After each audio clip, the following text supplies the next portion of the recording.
आओ बच्चों, रंगों के नाम सीखें।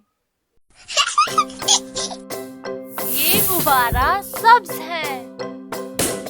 ग्रीन ग्रीन मैंने सब्ज। ये पीला गुब्बारा है।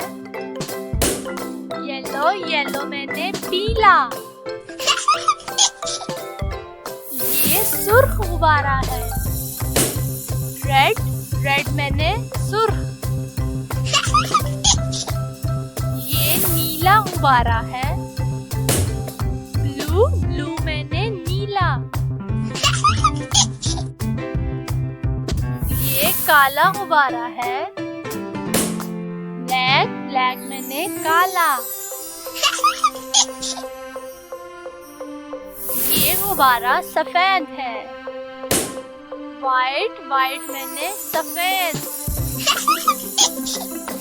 ये जामनी गुब्बारा है।